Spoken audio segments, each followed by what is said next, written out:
part 3 of Train Your Brain to Think and See Like an Interior Designer Would.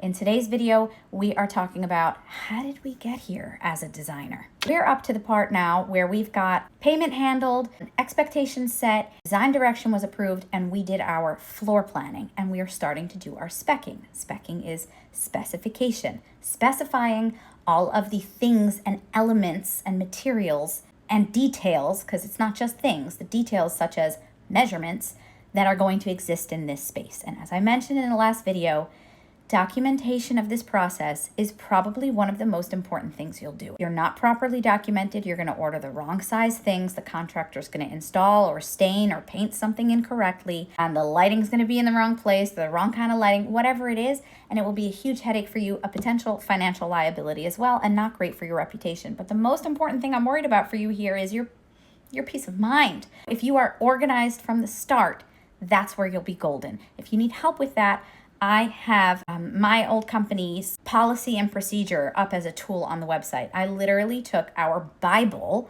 which I think is like a 36-page document that took years for us to refine and compile, and I have it up available for you as a tool.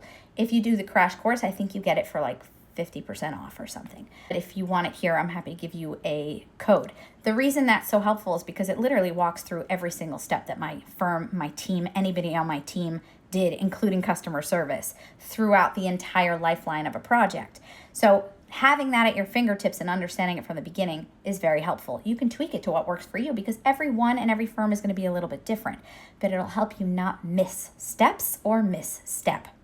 So we did our floor plan, we did our specs, we chose our pieces, we chose the details of our pieces, we chose the placement and the dimensions of our pieces, our lighting, our color temperature, everything. Now what? We're going to make the assumption that in this project for this room, we had a set budget to keep to, and we kept to it. So we don't really need approvals here unless that is part of your process, okay? Depending on how involved your clients are. If you need to get approvals for the pieces, you get that now. If you need to make changes, you do that now. Now keep in mind, when you did these specs, you needed to make sure that they fit everything you needed, like weight limits, as well as timeline for delivery. Sometimes things can take 6 months and that might not fit into your timeline, so make sure that you check that.